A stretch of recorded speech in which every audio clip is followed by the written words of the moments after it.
All right, so noir, thriller, city, saxophones, it's awesome. But hey, we had to build this big city, and one of the first challenges, Mike, is of course figuring out how to build it and then light it, make the noir feel work. Right, when you're looking at these lighting studies, you're looking at both the local color and then also what the atmosphere is doing here. So Justin commissioned these from Dorje to get a feel for if the sky happened to be of a certain mood and tone, what kind of opportunities does that create for us? What kind of encounters can we play? And so the entire core team had to sit down and look at these and say, like, well, is red a key color that will signify something to us? How does the superintendent talk to us? Like, we have to make sure we don't step over his toes and keep things clear. And so there was a lot of iteration there to make sure all these different elements of this supposedly little, small, simple game would mesh well together. Yeah, I mean, we had a lot of, sort of cramped city environments, interiors and exteriors, and then also we had some really cool wide open spaces in the city too. Like this one. Why would there be water in a city? Spoilers.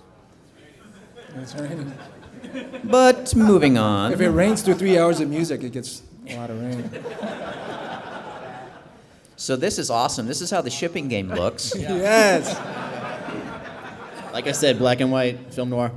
Had we shipped in fall of 2008 like we were supposed to. Yeah. You just turn on the visor mode, right?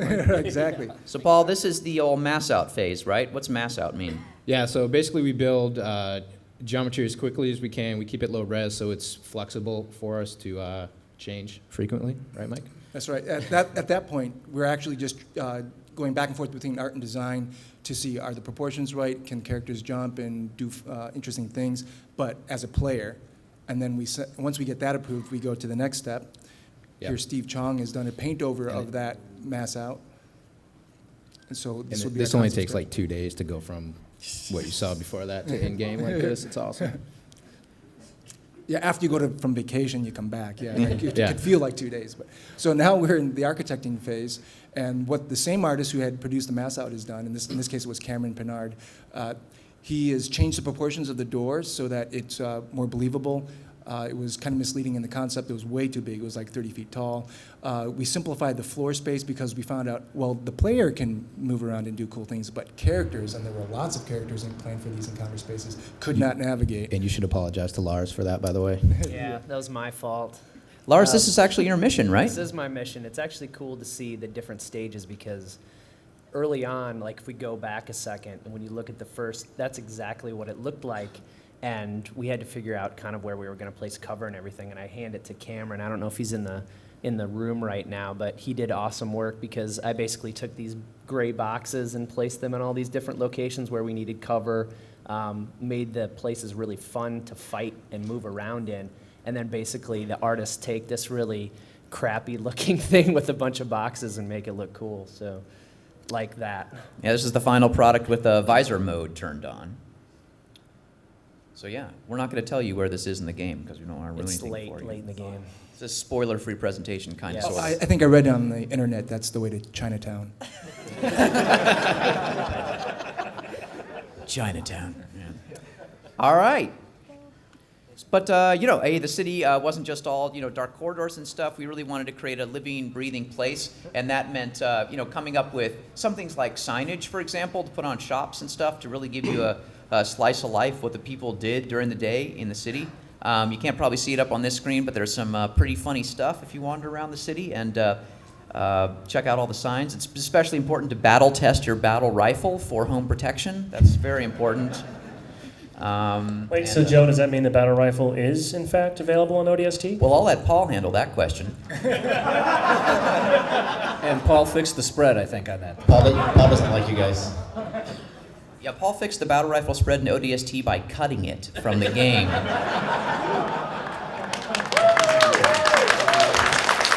he gave you a pistol. What do you want? The pistol's cool. Yeah, so talk about the weapons a little bit, maybe, Paul and Lars. I mean, I know we talked about, you've heard about them online, but what's the insider information? Yeah, so I've never liked the battle rifle. There are my secrets out. We knew that going into this, we wanted to create a couple signature weapons for the ODST so that you felt different. We spent a lot of time up front really trying to outline what are the things where when you first get into the game, you're in first person. What are you looking at? What are you seeing? What's making you feel like an ODST? You've seen a lot of screenshots, a lot of gameplay footage of the HUD, which is a completely new HUD, which was Dave Canlin, which he did a phenomenal job working with him on that. And then obviously you're staring at your weapon the whole time, so we really wanted to create those two signature weapons. One, the sound suppressed pistol, sort of harkening back to Halo 1. I think you guys have heard that a lot, without the ability to take Banshees out, unfortunately. And then the sound suppressed SMG, so you got your nice headshot weapon that's not going to do a lot of damage versus shields, also not going to do a lot of damage versus bodies, and then you got your nice spread weapon that's going to mow through enemies pretty quickly. So the art for those was actually done during Halo 2 by Tom Doyle, and he just sort of brought it in one day, and we had been talking a lot about what are we going to do for new weapons, and Tom sort of was sitting next to me at the time, and he's like, hey, I did this stuff for Halo 2, and we never used it, and he brought it in. As soon as we saw it, we're like, yeah, we're going to use that. And he spent a lot of time on his own sort of polishing those assets up and making them look real good. Yeah, and actually, there was a bunch of stuff that we looked at again from Halo 3 when we thought about populating this city. You guys should pick your favorite, because we picked one. Who likes the yellow one? Raise your hands. Oh, who likes the other one? You guys are going to be excited. Luckily, police Pelicans don't crash as much as Marine Pelicans. But they still crash. Mike, so we're just going to roll through some objects in the city. Maybe if you want to just talk a little bit about what the process was designing this cool stuff. Sure. Because we didn't just repaint the Pelican, right? No. Of course, we wanted to tailor the vehicles to the story that we had unfolding and in the environment that they were going to exist in. So here you see a bunch of studies, I believe by Isaac Hannaford, to show what the optics might be on the police Pelican. Of course, they don't have turrets or radar jamming equipment. They have surveillance equipment for WTO riots and things like that. So Yeah. there's some studies there. Yeah, the superintendent doesn't shoot people, he just takes pictures of them. He's friendly. Yeah, very friendly. He also collects garbage. When I first saw this concept that Chris Barrett had commissioned, I was so excited that I actually pinned all my hopes and dreams for the project on this object. Hey man, we recorded dialogue We for this. tried very hard. You ever gonna let this die? And when I sent out what I thought was a funny email about the fact that my design for this vehicle didn't make it into the game, everybody thought I was quitting. But I wasn't. I was just trying to be funny. So this is this is the Oliphant, which is related to the elephant from Halo 3, but recommissioned to collect garbage by I think by Traxxas Corporation or whatever its fine maker is. You can tell by its industrial design that garbage is very dangerous in the city of Mombasa. Needs a lot of vigorous collecting. And of course, we've mentioned the superintendent before. These are just some sketches of some of his little cameras, right, Mike? Right. So I think it was very early in the process that it was suggested.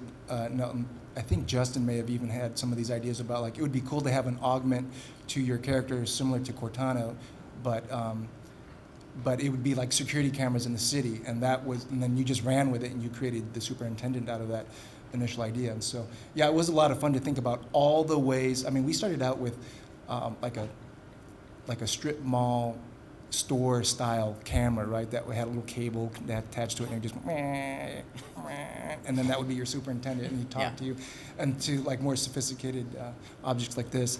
And it was playing basically on the idea of that we had started in Halo 3, where the AI had become corrupted or compromised, and you weren't sure what the state of it was. Don't spoil anything. Okay, I'm not going to spoil anything. Superintendent's just fine. Don't worry. But we also made some. You guys can talk maybe a little bit about the clue objects, Paul. Without spoiling too much, we talked a lot about making objects that were unique and interesting to find in the city.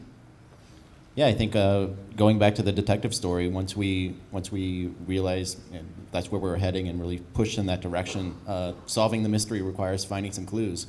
And there's a bunch of different clue objects in the city spread around, and each of those we put a lot of effort into tying into the story of the rest of your squad, so that when you find these clue objects, you flash back into the boots of your fellow squad mates earlier on in the day and kind of figure out what happened to those guys. Yep. And all that's tied with these objects, which all of them are super cool and turn out pretty neat.